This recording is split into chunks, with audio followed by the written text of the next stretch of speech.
And welcome to another Cardinals Nest here on HBC Channel 25. Dean Beckman along with Sports Information Director Donny Nadeau.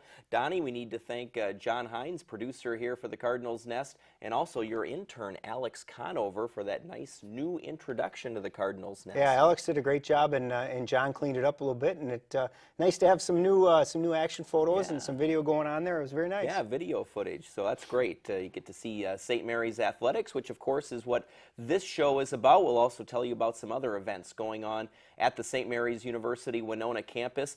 And Donnie, hard to believe here in the fall already, one sport has already concluded, and that's women's and men's golf. We'll bring on head coach Jeff Stangl later in the program to talk about the seasons. Yeah, it's hard to believe. It seems like we were just previewing the golf season, and they concluded last weekend at the MIAC Championships. Women did an outstanding job, finishing 6th overall, and the men were 10th. So it'll be nice to get Jeff on and kind of get his reaction and really kind of talk a little bit about his thoughts on the season. Yeah, and especially on the women's side, some exciting golfers to talk about with Gia Pooch and Rachel Lamberty. So we'll get to that a little bit later on with Jeff. But first, Donnie, women's volleyball hanging on to that number 24 ranking.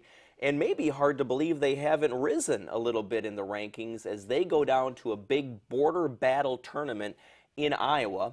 Invitation only, some of the best teams in the region.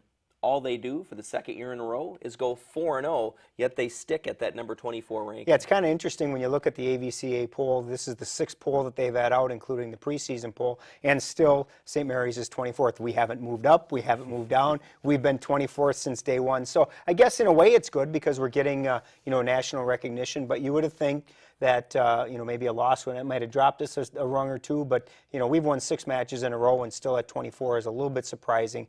But talking to Mike Lester yesterday, and he said, it's just nice to be ranked. It's a nice feather in their cap, but really doesn't mean a whole lot in the grand scheme of what they're trying to do right now, being win a conference championship, and then from there go on and hopefully make it to the NCAA tournament. Donnie, I want to get to the specifics of that border battle tournament shortly.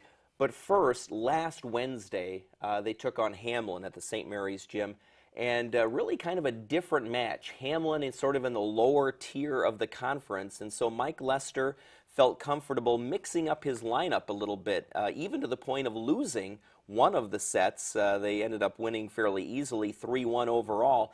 But it gave Mike a chance to kind of toy with that rotation a little bit and see what some of the other players can do in different spots. Absolutely, and it's always a nice thing to do. And you look at, really, if you look at, as we talk, the importance of your setter in any match, and Mike used 3 different setters, and all 3 of them did a very good job. And so I think it was a good chance for him to get a lot of people into the match and hopefully get some experience as they prepare for really the stretch run of their conference and then into the conference tournament. Yeah, and actually, I stand corrected. They didn't lose one of those sets.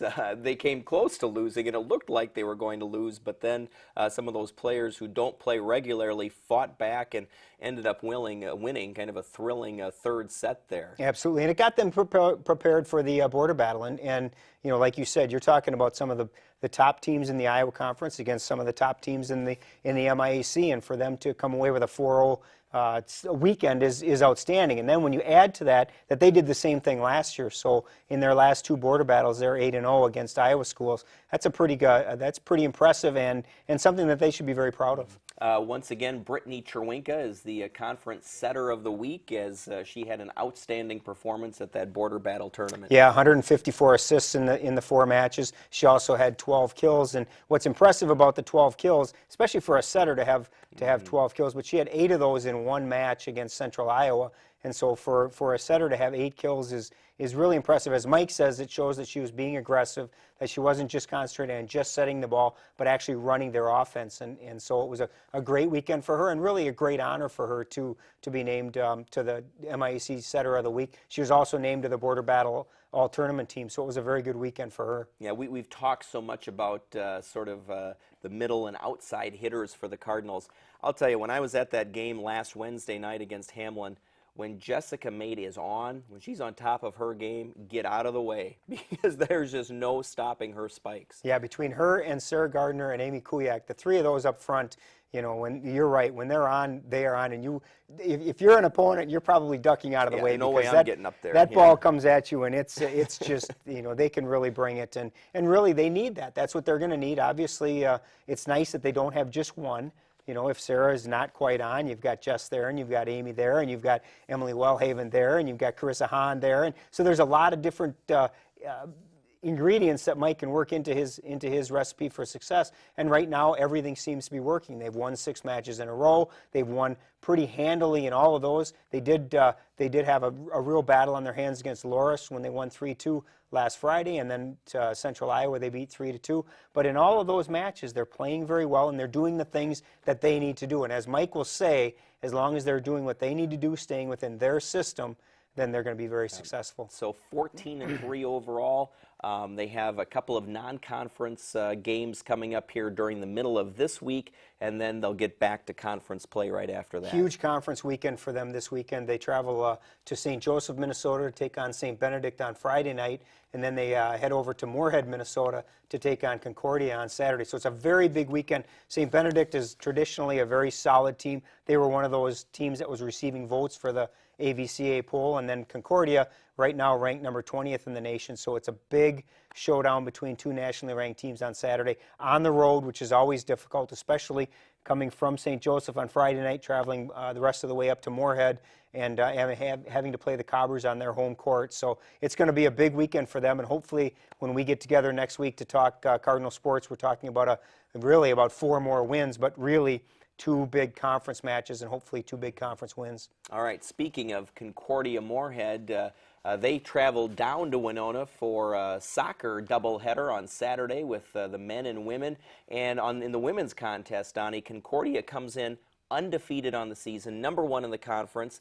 The Cardinals didn't win, but they did battle to a 0-0 tie. Yeah, it's funny. You talk about good ties, bad ties. This was definitely a good tie for the Cardinals. And anytime you can take a point off of the conference leader, that's a huge bonus, and that's a point in the conference standings that St. Mary's can really use.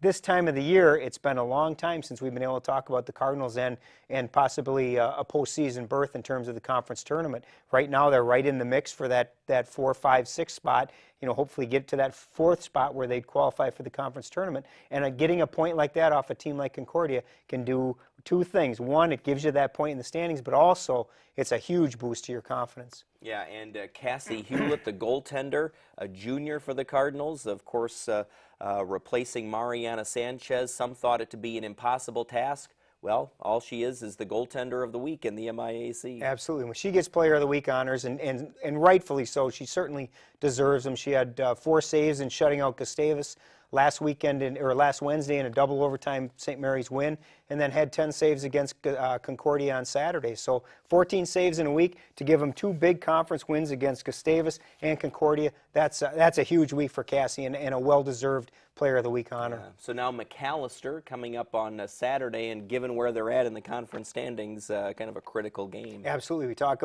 at this stage in the year for us to be talking about important games as they lead up to the conference tournament. This is a huge one. McAllister's perennially a very outstanding women's soccer team and has always given St. Mary's fits, and so it's a big match. They get to play it at home, 1 o'clock in the afternoon, Saturday afternoon, so always like playing in front of our fans, and hopefully they can just continue where they were last Saturday against Concordia, maybe pick up a goal or 2. Amy, Amanda, if you're listening, pop a couple in, make things much easier for Cassie in goal, and hopefully they come away with a victory. Yeah. And the men on Saturday will travel to Fayette, Iowa in a non-conference matchup against Upper Iowa. The men, Donny, are coming off of a 2-1 loss. Zach Palma was able to put in a goal against Concordia, but a couple of mistakes was enough, and that allowed the Cobbers to the 2-1 win. Absolutely. Right now, the biggest thing for for the Cardinal men is they've got to get their offense going. Defensively, they're playing very well. The problem is they keep digging themselves into these holes, and then they've got to push forward. They've got to press a little bit, which is allowing other teams to get some what you might call easy goals, in that they're getting the numbers in our defensive zone. And so, talking to Coach Dembeck, they've got to get that offense going. They've got to be able to control the ball, control the play a little bit, so that their defense doesn't have to constantly be defending the whole game. And right now, that's what they're doing. Right now, if you take away 2 of their games, you take away the Ripon game and the Crown game, that's 7 of the goals that they've scored. The rest of their games, they've only scored 5 goals. So they need to get some offense going. Defensively, they're playing very well. Teams are scoring 1, 2 goals against them, but when you're not scoring goals, 1 or 2 goals is enough to give them they're wins. a little banged up. I saw Bobby Gass on crutches this week, and so we got to get some players healthy. But they're close. They're just a step or 2 away right now. Yeah, the problem is in this sport and in this time of the year, there's not a lot of time to rest. No. They play at Fayette, Iowa on Wednesday. Then on Friday they're at McAllister. Then they're back in action next Wednesday at St. Olaf. So it's not a time where they get a week or so to rest and recuperate. It's game. Talking to Coach Dembeck today, he's like, it's hard to even practice because we're so nicked up, we're so banged up from a game. You practice and then you play again the next day. So it's a tough grind for all schools right about now. But when you're a little dinged up, it makes it that much more difficult when you've got a lot of games in a row. Well, one team getting a little bit of rest anyway was the cross-country team, and they deserved it. They were coming off of a good performance at the No Limit Invitational on the St. Mary's campus, and so no races during this past week, Donny, for either the men or women's cross-country teams. The Dan Houston Invitational is next, and then coming up shortly, it's going to be the conference championships. Yeah, this is actually a big weekend for the Cardinal runners in that they're going to Waverly, Iowa to take part in the Dan Houston Invitational. And what's important about it isn't so much this invitational, a lot of teams, be great competition, but it's also the same course that they'll be running for the NCAA regionals in mid-November. So Coach Barrett has taken the approach that this is a chance to get the lay of the land, figure out what's going on, what's the course like, where are the trouble spots, so that when it's really for real, as we talk cross country, it's the MIAC championships and it's the NCAA regionals. Those are their 2 important meets.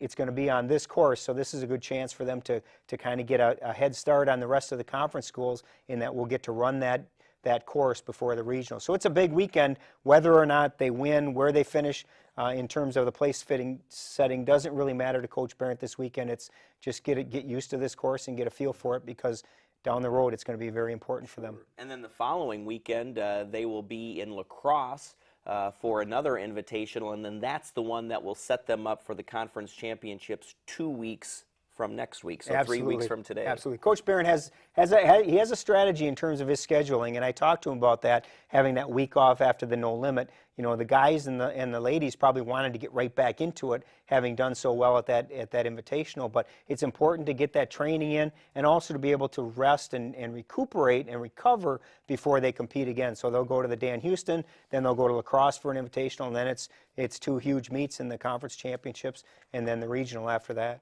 All right, and that's certainly kind of one of the things we'll talk with Jeff Stangl about. Jeff is the women's and men's golf coach at St. Mary's University, and we'll bring him in the Cardinals Nest coming up next here on HBC Channel 25.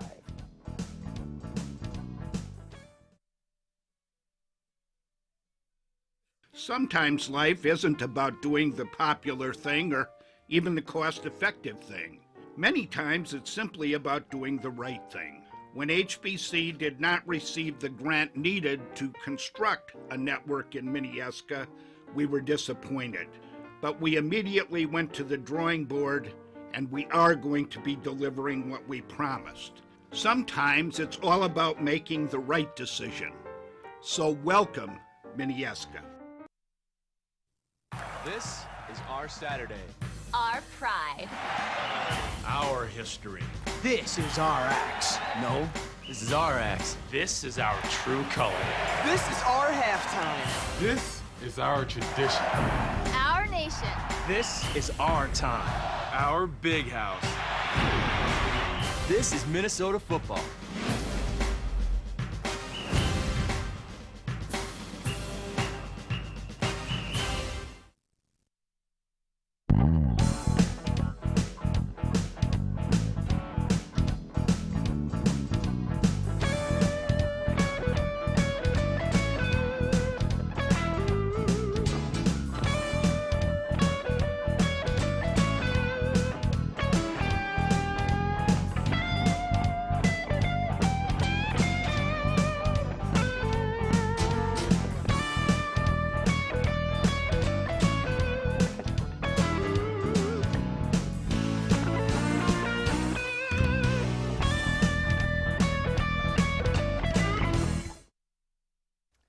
And we are back here on the Cardinals Nest. Dean Beckman along with Donny Nadeau, joined now by Jeff Stangl. Jeff is the head coach for both the women's and men's golf teams at St. Mary's University. Donny, you need to introduce us. This is the first time that Jeff has been on our show. Yeah, it is. It's good to have Jeff on board. And Jeff, as we do with all of our coaches when they come on board, tell us a little bit about yourself, how you got involved in golf. Hopefully it was as a little child, but and then how you ended up at St. Mary's, and you know, just a little bit about yourself.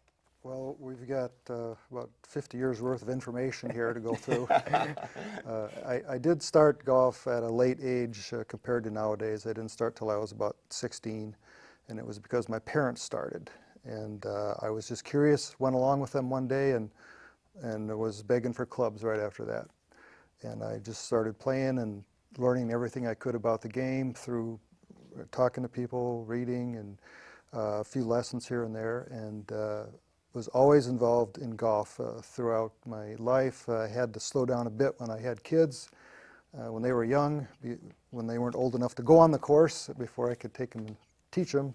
But after that, it's been pretty steady for the last 30 or so years, on as much as you can play in our climate here. It's always a limiting factor. But I actually went to St. Mary's as an undergrad last century, and it was no golf at that time. It was just a club sport, and there were some teams at MIC that had golf, but we weren't one of them. So it's relatively new compared to some sports, but it's you know, it's a burgeoning program, and we're really working hard to bring more and more people, interested people in, men and women, and raise our level of play as much as we can. And I guess I got in contact with St. Mary's about this job through former Coach Kendall, now VP out there, who said there was an opening and wanted to know if I'd be interested. And I talked to him and talked to Coach Fenner and Coach Lester, and we decided to move ahead with it.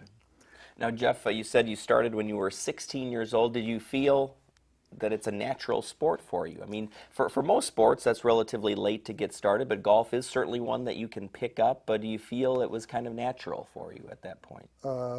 It felt natural, but the bad part was I didn't have any help right away, and I developed some bad habits early on. And we all know how hard bad habits are to change, regardless of what field you're endeavoring in. But it felt natural to the extent that I had played baseball throughout my life, and there are a lot of similarities. And even one of the training systems you can use for a golf swing is a baseball swing, because a lot of the same actions in it. So there are connections there, and it was some help. But it's altogether different when that ball's not moving. You know, it's just sitting there waiting for you, taunting you. Send me down the fairway.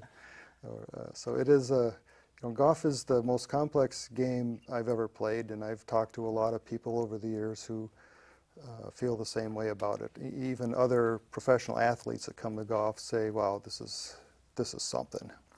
So we try to teach the most complex game in the simplest way we can, and what we don't want to do is get our players streaming thoughts about things we've talked about. We want them to get that all done in practice, and then when they go to the course to play, they don't have to think about much. Well, at the conference championships, there were times that it probably seemed very easy to your athletes, and then there were times it probably felt very difficult. On the women's side, outstanding performance, finishing 6th overall. You got some great individual performances from Gia and from Rachel. Talk a little bit about the women's performance overall. I was very proud of the women.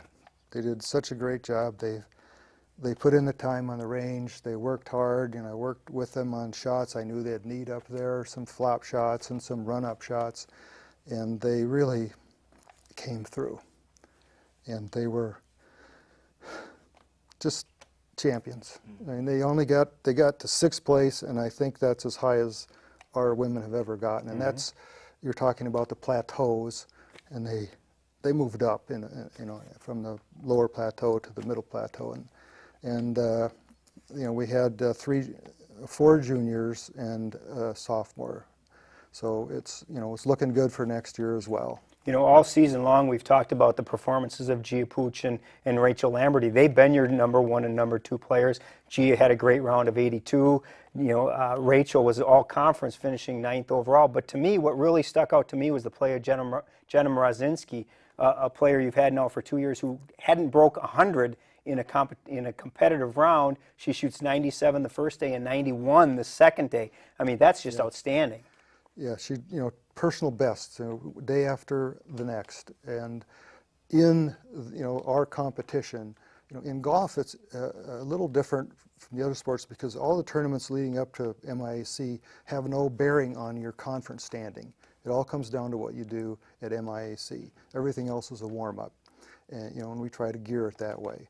And so for her to come up with those scores, on the big stage, at Bunker Hills, which she's had trouble with in the past, and like Donnie said, hadn't gotten under 100 and come back with 2 scores in the 90s, and Lauren Ulbrich too. She shot 2 of her personal bests there. So it was in a way the supporting role, supporting parts they played in getting to that those record scores for us. Jeff, the other thing I noticed at the conference championships that differed from sort of the warm-ups leading to that is that you had as good a second days, if not better, than what you did first days, and that had not always happened at the previous tournaments. No, and that was one of our goals. One of our main goals coming in was to do better each day, because as you observed in the past, that hasn't happened. And I think part of it was we had overtrained. You're talking about the cross-country runners, keeping trained. We tried to taper it so we were still sharp but not worn out when we got to Coon Rapids to play there. So we had adequate energy to carry through the 3 days. It's the only 54-hole event that the women play during the year. There are a couple of men's events that are 3 days, but this one is the big one. So Talk about the play on the guys' side. I think to me, as you look at the scores and whatnot, you saw the potential that your athletes have, but you didn't see it on a consistent basis. Will Johnson did very well, shooting an 81. You got a couple of decent scores in the low 80s, but you didn't have those scores in the 70s that you need. As you see at the end of, the Andrew Whitechurch from Concordia shoots a 1 under par for 54 holes. There's a big discrepancy there. Talk about the performance on the guys' side. Well, I would say that they, for the most part, played up to their ability about 75% of the time. But when they were, the problem was trouble popped up and they weren't able to turn that 8 into a 7 or 7 into a 6. They would just get one bad shot and then another bad shot. And that's the thing that we have to avoid, is that second bad shot, because that just leads to another one. And then you get tense trying to make up for it all. And that was where we got into a lot of trouble. But we also had a little needed time to adjust to the greens there at Bunker Hills. They were, it's like a parking lot. They were very hard and large greens, so the breaks were pretty subtle. And it took us some time to get used to that, because it's unlike our home course, Cedar Valley, which the greens are smaller and a little slower and actually easier to putt. So we always need that time to adjust to those faster greens up there. They were rolling, probably, at least 4 to 5 feet further on the same stroke as we're used to. And that makes for some tough putting. Jeff, just a minute left in this segment here. Looking ahead now to the future of St. Mary's Golf, you must like what you see as not many upperclassmen for either women or men. Well, we certainly should have some success next year, but we are looking for some freshmen. We had Tim Wolford this year, who we were counting on for some of those scores in the 70s. Unfortunately, he injured his shoulder before our first meet, and it took him about 4 weeks to come back from that. So he was actually just playing in his second event for MIAC of the year, and that I think he did quite well for the time he had to prepare for it, and a little worried about the shoulder, that something wouldn't go wrong during the tournament, but he came through it, and I think he learned a lot about tournament golf, and I would see some good things coming from him next year, as well as DJ and Ethan are going to continue to improve. And I think Will Johnson showed what he's made of when he turned around from having the highest scores to an 81 and best score on our team that last day. And that shows me that he's got some heart. All right. So, Jeff, thanks for being on the Cardinals Nest today, and good luck next season. Thank you. All Thank you, Donny. Stay tuned. Donnie and I will be right back to wrap things up here on the Cardinals Nest on HBC.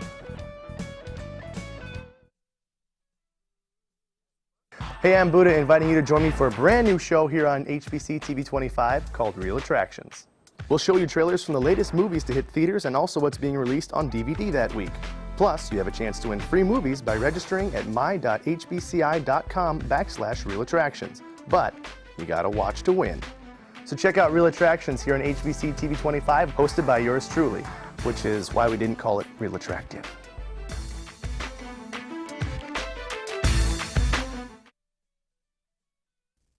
Vikings Weekly is your exclusive pass to all things purple. Join host Ann Carroll as she takes you inside the locker room and outside the lines with both current and former Vikings. Plus, log on to foxsportsnorth.com and click on the Vikings tab for even more exclusive Vikings content. We are your headquarters for the Vikings, Sundays at 10 and online all the time. We are Fox Sports North.